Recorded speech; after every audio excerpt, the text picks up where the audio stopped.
Just because people are working from home doesn't mean everyone can go and do whatever the hell they want and just not do their job. But you need to make sure you're really clear about your expectations, that you're having honest conversations with them when they're not doing what you want them to do.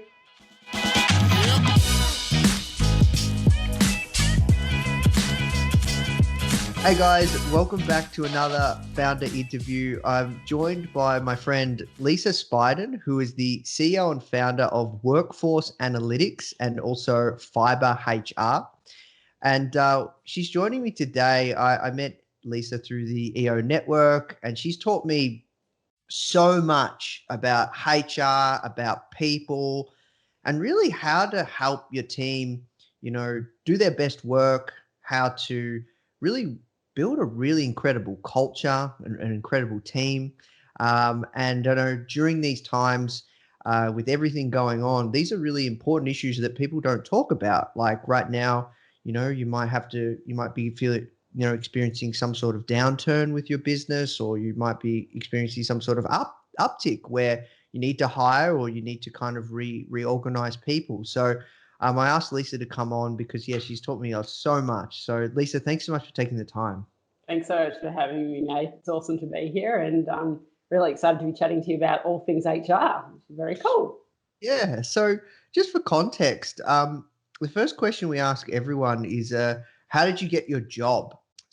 How did I get my job? Well, it's funny you should say that. I've worked in HR for about 20 years now, and I sort of did the corporate thing, worked at a few banks and a few large FMCG businesses and retail businesses here in Australia and also overseas in London. And I did a particular project in the last retail business I worked in, and a number of other competitive retail businesses approached me and asked me to do the same project with them. So I actually started doing some of that work for those clients and consulting on my own. And I thought, I'll do this consulting work until I get a real job, until I, finish that and get a real job. And 13 years later, I'm still looking for a real job. I've created two businesses, Fiber HR and Workforce Analytics, as you've said, both in the people space, one in the purest generalist HR world, which is hiring, firing, policies, org design, everything people. That's Fiber HR. And the other business is around mathematically constructing rosters and using artificial intelligence, machine learning, and all of that cool stuff as it relates to developing rosters and what have you. So in answer to how did I get my job, I don't know what my job is. My job is doing some really cool stuff, working with some awesome businesses and doing all things people related. So that's how I've sort of come to where I am now. And always looking for new and exciting stuff, but there's a lot out there, and hence how I've started my businesses. Yeah, awesome. As I said, like you've taught me so much about people, and one thing that I never forget you said to me was like when it comes to kind of like, retaining staff was like you need to find out what they want and literally ask that, like what do they want? And one plan for somebody, whether it's an ESOP plan, whether it's a performance-based bonus incentive scheme plan or whatever, like people have different motivations. So that's what I'd like to start with, because I think, right now it's a really crazy time with business, and, people watching this might be, have a team or looking to hire or kind of unfortunately having to let people go. And what do people need to be thinking about when it comes to kind of retaining, your team and making sure your team feel looked after, acknowledged, and what can people be doing? Really good question, Nate. So I guess the thing, and bringing back to the context of why sort of I'll often say work out what the drivers are for each one of your own staff, is I've worked with so many companies over the last 20 years who have sort of just developed a one size fits all model to retention. So I've worked with companies that have built basketball courts. I've for their staff, I've had others that have had really amazing bonus programs, and there's all these really cool stuff that are out there. But when you actually talk to the staff, some of those things aren't what actually drives them and gets them up in the morning to go to work. And I think that's a really important, the important thing. First off, really identifying who your top talent is in your business to make sure that the ones that you desperately need to keep. I'm not suggesting that you don't want to keep all of them, but at the end of the day, there are going to be some really critical players in your business that you want to make sure you can retain. And then absolutely working out and having a really honest conversation with them about Why do they love working with you? What is it gets them up in the morning? What's motivating for them? And then making sure that whatever retention strategy you put in place is linked to that. If someone gets up in the morning and says, what's really important to me is the camaraderie, working with a great group of people and delivering a goal. Well, in this, weird ISO COVID period, they're going to be sitting by themselves at home, potentially with their family, but feeling relatively isolated.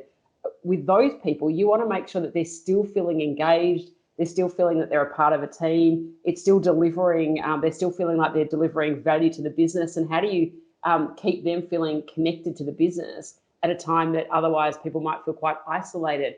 Other people are purely driven by dollars, and they might be ready to buy their new house or new car or send their kids to school, whatever it might be. And so a retention strategy around bonus programs, financial bonus programs, might be more attractive to those people. So I guess what I would say in that space is the one size fits all, and what you might think is cool and what you might think works really well for you may not be what's actually going to retain your staff. So I just really encourage you to have a really honest conversation with your staff around why they actually enjoy working with you, and what would it be? What would it take for someone to take them away from your business, and tying that into your retention strategy.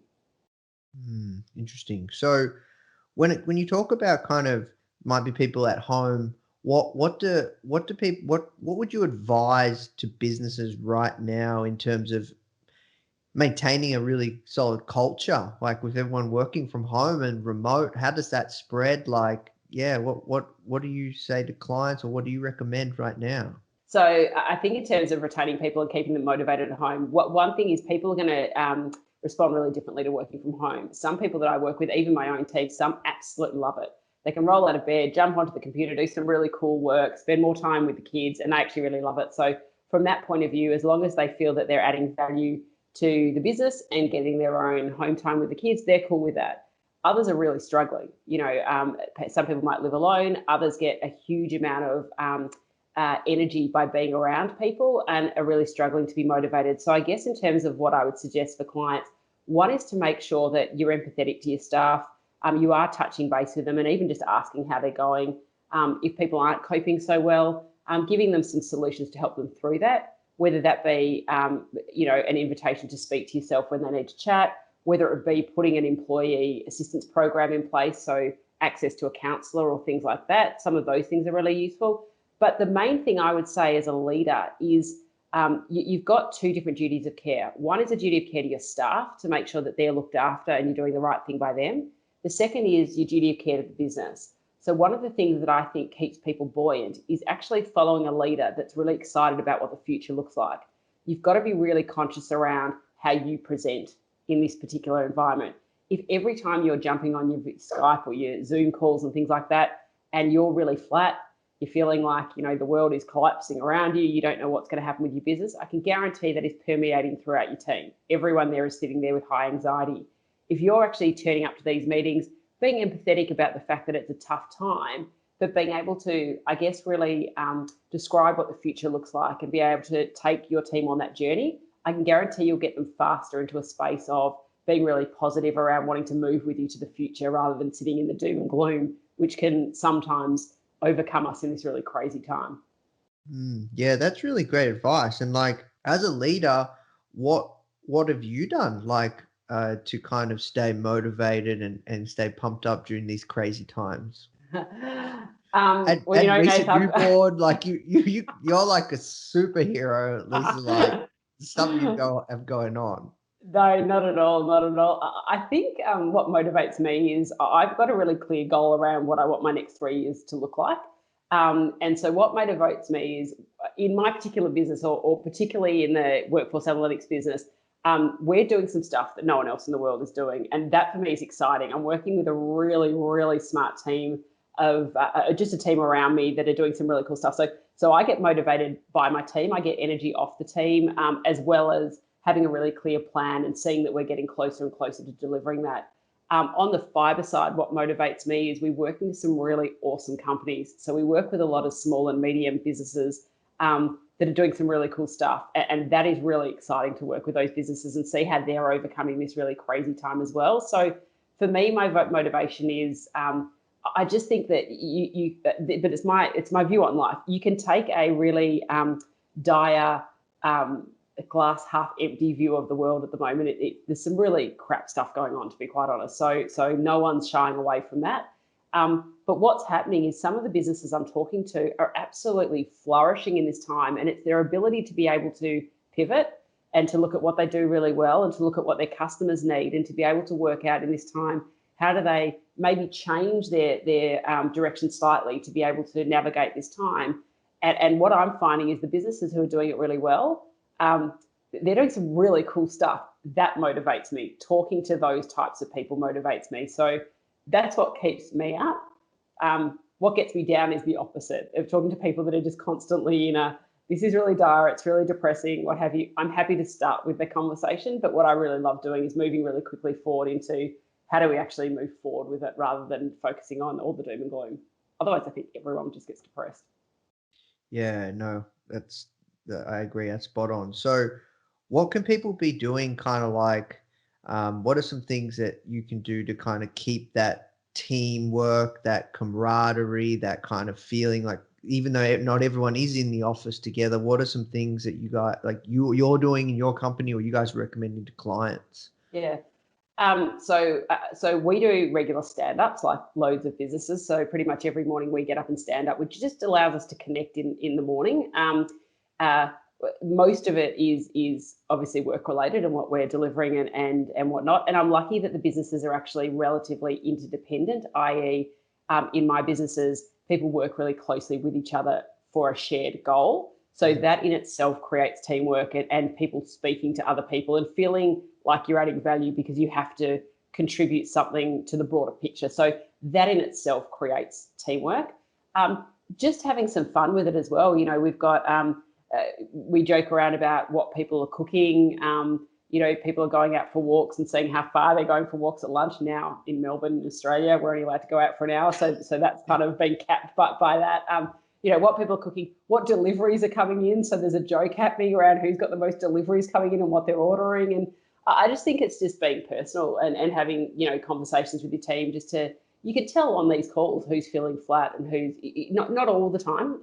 But generally you can see if someone's not themselves and maybe taking it offline and having a conversation around how potentially you can help them get through this tough time. But I've heard, we haven't done it, but I've heard of some really cool team building activities that are all virtual that companies are going to. So virtual escape rooms, virtual really? finding, there's some virtual escape rooms. There's some things like Google sort of, what do you call it, like not hide and seek, but having to find things in Google. And there's a whole lot of really cool team building activities that I've seen companies using. I haven't used them myself, so I can't attest to how good or bad and different, but there's definitely some things like that you can do if that's of interest to your business. But again, just be really careful that you're kind of checking in with your team around what they want.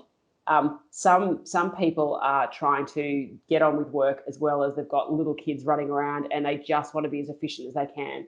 So throwing an extra hour of fun team activity in there every day might actually be stressful for some of those people because they may actually not have the time or feel that that's another load on them. So it really is talking to your team and saying, hey guys, this is really important. We want to get through this together. What do people need? And letting them choose, you know, letting them sort of suggest some of the ideas and getting on board with that as well. So it's sort of a bit team-led as well. The other thing that we do is we do retros. So once every 2 weeks, for those people who do or don't know what a retro is, obviously we actually get together probably, I think it's 2 weeks or 4 weeks, 2 weeks, can't remember, where we go through what we've really enjoyed over the last, it must be monthly, what we've enjoyed over the last month, what we've got questions around, and obviously what we're not loving.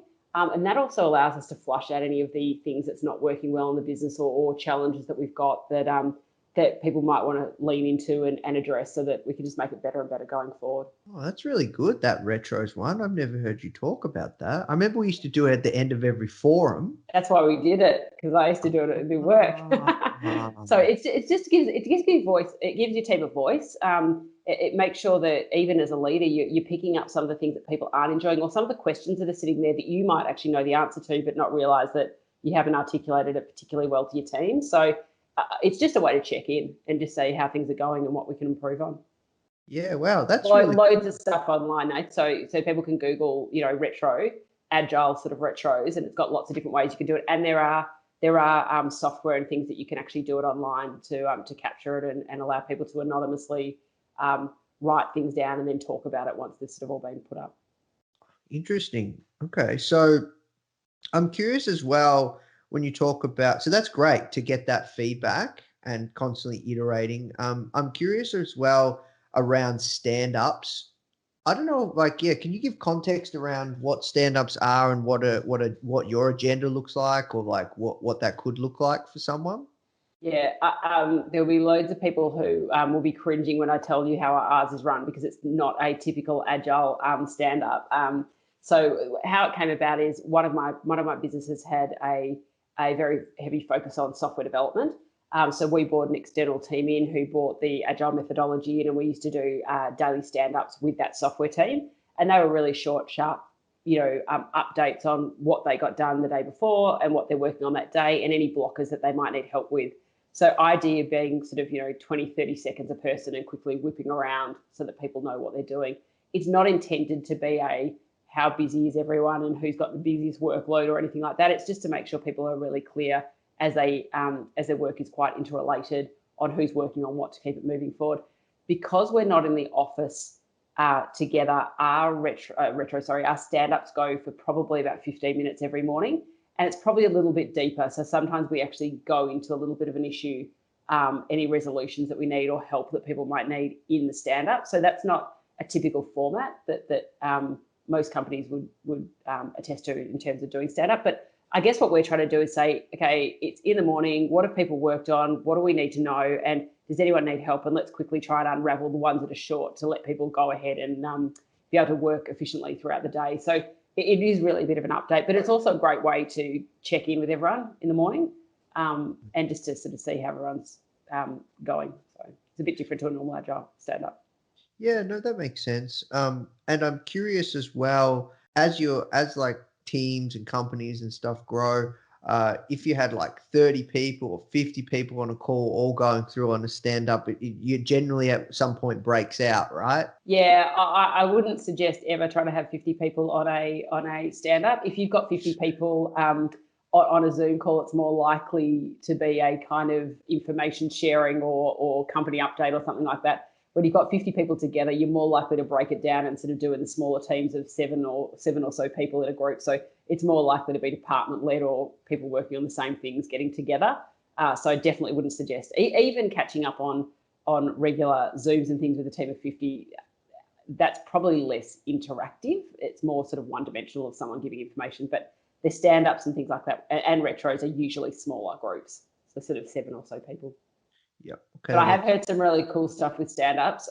We haven't done it just because there's no way I'd be able to do it. As you said, I've just had a couple of babies and I'm super unfit. But I've heard people doing stand-ups where, to make sure they stay short, sharp and shiny, everyone's got to do squats for the period of the stand-up, which forces them to talk really quickly so that they don't have to fall over, or people are doing sort of, what do they call it, planks and things like that. So that, again, it forces everyone to talk quickly to get through it so you're not on the stand-up call or stand-up meeting for sort of half an hour. So I've heard some pretty cool stuff like that, but not in my team, not with me. Yeah, no, that's cool. And I'm curious as well, with people working remotely, one thing that some I guess CEOs or founders might be going through is just that trust, because some people might not be used to working remotely and they haven't empowered their team to kind of just work freely. What is your take there? What advice do you have? Well, the first thing is, right now you've got no choice. Everyone's working from home. so the people in that scenario, they're going to have to get over it to a degree. It's more working out how, at the end of the day, there will be people who are really efficient working from home and others that aren't so efficient working at home. The main thing is just having really clear deliverables, being really clear with your team about what your expectation is of them. And then having ways just to make sure that you're really clear about what the deliverables and what the outcomes are. So, whether it be that you're having regular catch-ups with them to talk through what they're doing, it's probably less around trust for me and just more about clarity. If you're giving someone clear goals around what they're delivering and they're sitting at home not doing the job, to be quite honest, you've got the same rights legally. Well, in most country, what I know of, not every country, I can't talk on behalf of every country, but I know here, if someone's not doing their job, you've got every right, like you normally would with an employee in the office, to manage them for underperformance or not doing what you're asking them to do. So regardless of whether they're working from home or working in the office, there's still a requirement for them to actually get the job done that you're asking them to do, assuming it's a reasonable job. So just because people are working from home doesn't mean everyone can go and do whatever the hell they want and just not do their job. But you need to make sure you're really clear about your expectations, that you're having honest conversations with them when they're not doing what you want them to do. But then if they aren't doing it, absolutely, you'd be going down the normal performance management route, and exiting from the business if they're not doing what you need them to do. Hopefully that's not what's happening, but I guess what I'm saying is don't just sit on your hands and assume that if people aren't delivering, that you can't do anything about it. But the first thing is obviously to make sure they're clear of what their expectations are. Yep, that makes sense. I'd love to also switch gears around kind of talent and Yep. finding great people.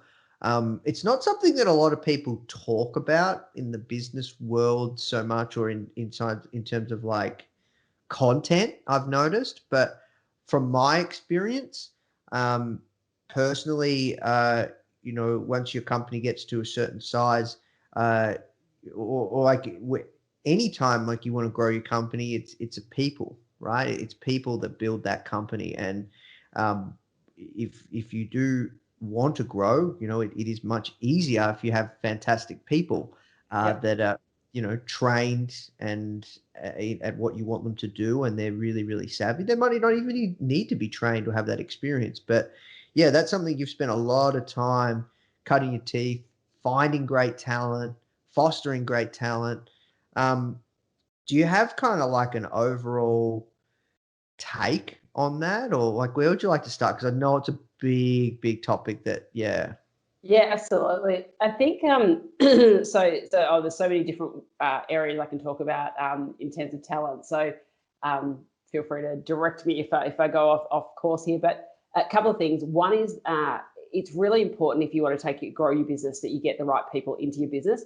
And sometimes you have different types of talent and different people in your business at different times of the evolution of your business. So at the beginning, you may not be able to afford the really expensive, CFO or marketing director or whatever it might be, and it may not be appropriate that you need them. But I think it's really making sure that you are, as your business grows, you're really looking at the talent in your business and what you need, and making sure that you've got the right people in the right seats to actually take your business forward. So sometimes, as I said, people are the exact right people for the journey and the path that you're on at that time, but they may not necessarily be what you need going forward. And so you're constantly assessing where you're taking your business. Have you got the right people in the right seats of the car driving that particular part of your business? And not being taking too long to address or to address an area that may be underperforming because maybe an area has outgrown the person. So if an area has outgrown the person, the first thing you're looking to do is, can I actually help that person evolve? If they've been on with the journey so far, is it around external coaching? Is there other things that I could do? Or do I need another team member in to supplement the things that they don't do particularly well? Or in the worst case scenario, do I need a completely different person in that seat to take the business forward?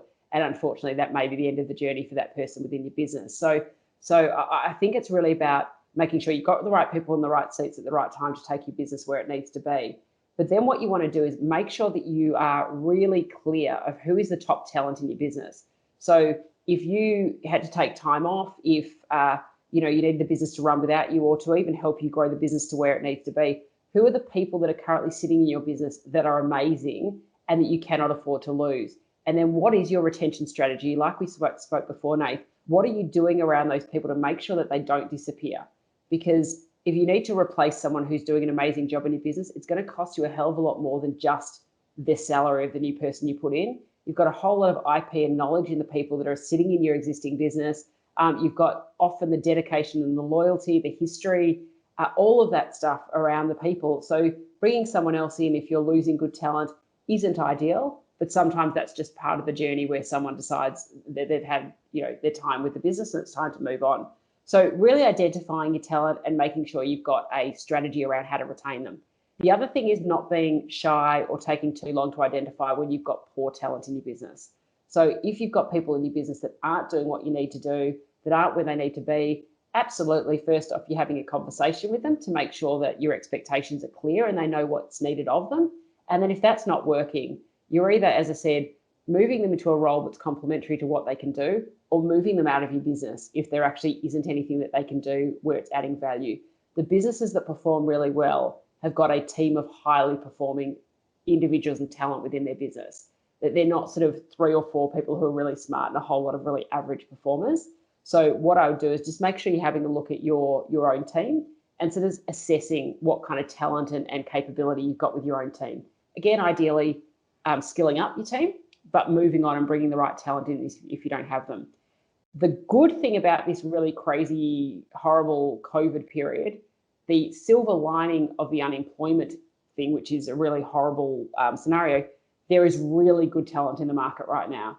So for those businesses who actually are looking to grow their business, know that they need talent going forward, have struggled to get really good people in their business before, people are being let go of businesses around the world at the moment who are amazing.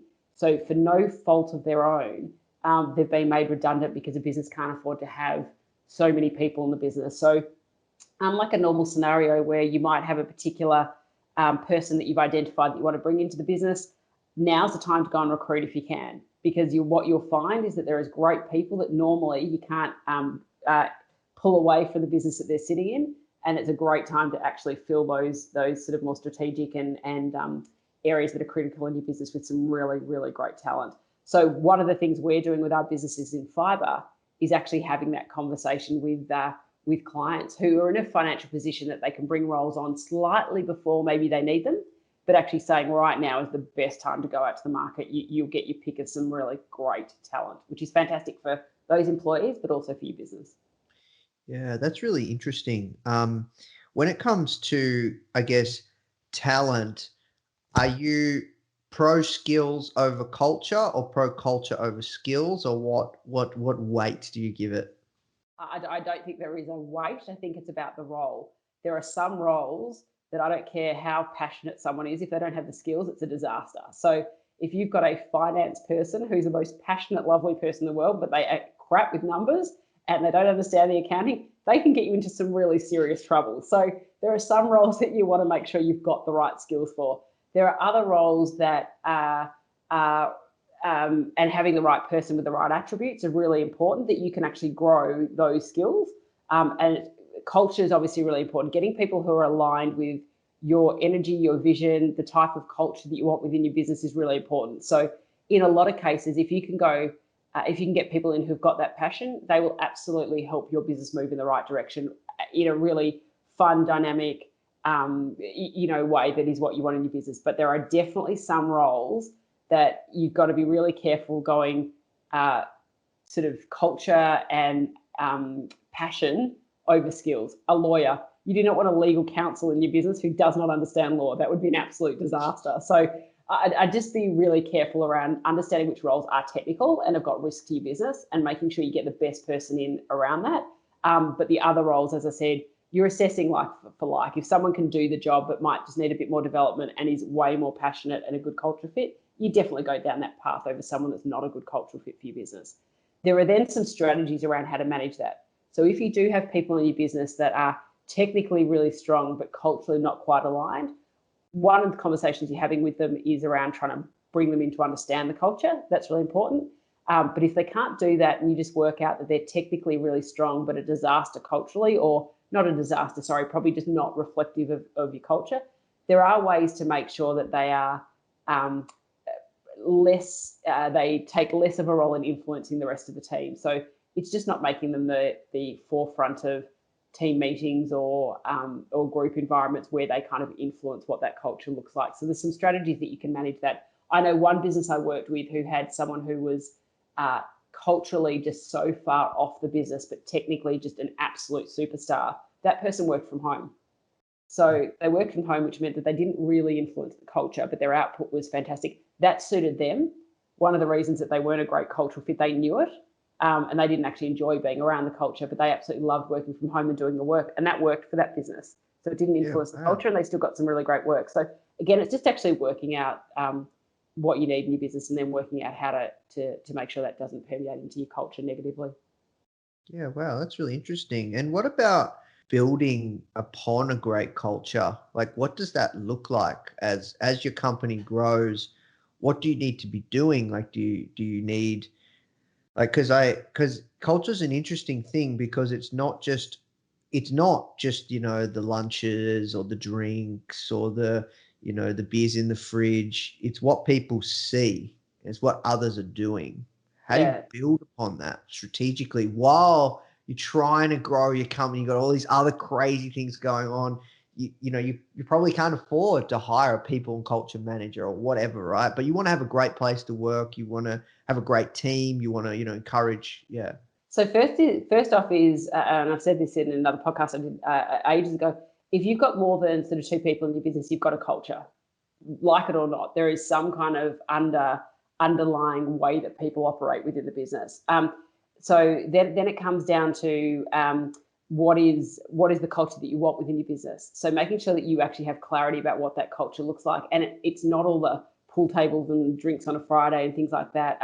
It is around respect. It's often led by the leadership team. So what I find is there's loads of leaders and managing directors and owners of businesses who come to me and say, here's a whole lot of words on a piece of paper around the culture that I want. And then you watch them walk around the business and they are the polar opposite to that. They're short with their staff. They don't say hi when they walk in. They've got their door shut, but then they've got I want this really cool pool, foosball table type of environment when they just do not lead by that. So first thing is to actually understand what culture it is that you want and what will drive good performance in your business. Understanding what culture your team want. So as I said before, there is no point putting all these things in place that you think are really cool when you've got a team of people who actually don't want to hang around on a Friday night. They actually want to go off and hang out with their mates and things, but you're kind of almost forcing them to do drinks on a Friday night because you think it's cool. So again, asking your team what they want to make sure that, especially the people who are really reflective of the business the type of culture that you want. So you might have a group of people that are really reflective of, this is actually how I want my business to feel, look, and how they operate. Ask those people what drives them, what motivates them, what actually makes them like coming to your work. And same as retention, make sure you build on that.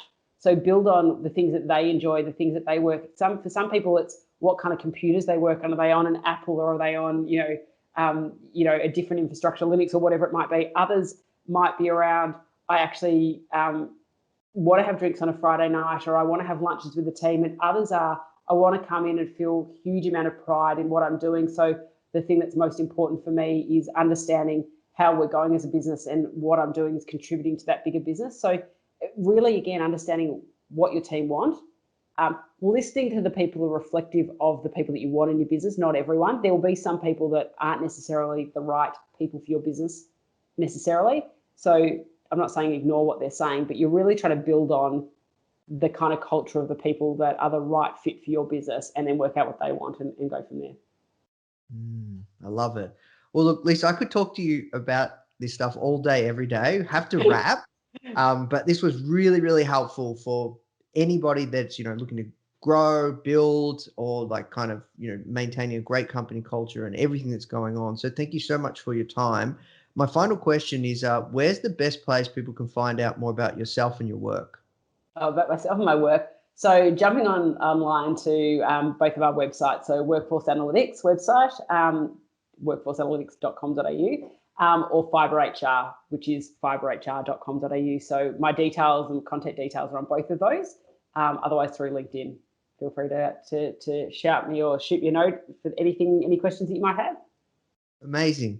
Well, look, thank you so much for your time, Lisa. This is a fantastic interview, extremely valuable. Awesome. Thank you so much, Nate. I really appreciate it. The Foundr mission is to help you create an ass-kicking business and help you learn straight from the mouths of world-class founders. Get your free printed edition of Foundr magazine featuring Sir Richard Branson. Just cover shipping and handling at foundr.com/Branson.